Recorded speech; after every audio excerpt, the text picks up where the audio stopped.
Juda yaxshi, eng asosiysi sog'lom. O'zim ham rosa ham xursand bo'ldim. Homiladorlikning 3-oyida shifokorlar bu oilaga kutilmagan xushxabarni aytishdi. Bir emas, 5 nafar chaqaloq dunyoga kelishi ma'lum bo'lganda, ota avvaliga bunga ishonmadi. Ammo vaqt o'tib, turmush o'rtog'ining holati va shifokorlarning xulosalarini ko'rar ekan, bu hayotining ulkan mo'jizalaridan biri ekanini qalban his qildi. Andijonda 5 nafar egizakning dunyoga kelishi ana shunday hayajonli voqea bilan boshlandi. Ajoyib bo'lsa kerak. Men o'zim birinchi eshitganimda o'zim ishonmaganman, chunki doktorlar ham ishonmagan. Birinchi ko'rsatganimizda doktorlar to'g'risi hali apparatim ham ishlamayapti degandek bo'lganda, keyin shu opamiz ko'rib berdi, ancha-muncha yordam berib, davolab opamiz qaradi. Kelinning qaynonasi ham quvonchini yashirmaydi. Mening bitta o'g'lim bor edi, endi esa uning 5 nafar egizaklari bor. Bundan ortiq baxt bo'ladimi? Boshidan beri bilib turdik 5 taligini. Allohga shukr, hamma yo'g'ini qilib berdik. Sharoitlar yaratib berdik, o'ziga ham qulayliklar yaratib berdik. Mana shu Xudo shu ikkida olib keldi. Alhamdulillah, bolalarini sog'-salomatlariga bosib oldi.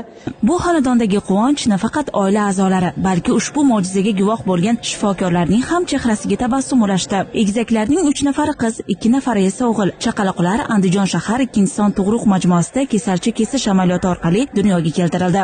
Eng kichkinasining kilosi 1 kilo 250 vaznda, eng kattasiniki 1 kilo 650 vaznda tug'ilishdi.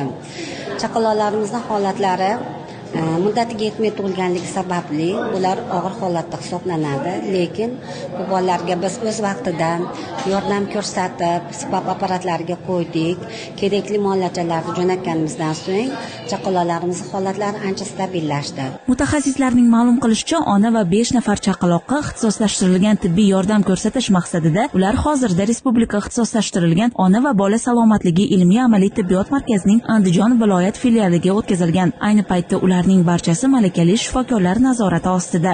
Endi ism rosa 5 taga endi topish ham oson emas. 10 ta ism taxlab qarindosh urug'lar to'plab qo'yganimiz bor. Shu to'plab qo'yganimizdan 5 tasini xudo xolasa endi qo'yamiz. Biz ushbu baxtli oilaga farzandlarini sog'-salomat voyaga yetkazish yo'lida kuch-g'ayrat, sabr-toqat tilaymiz. Yangi mehmonlar xonadonga doimo baxt, fayz va qut-baraka olib kirsin.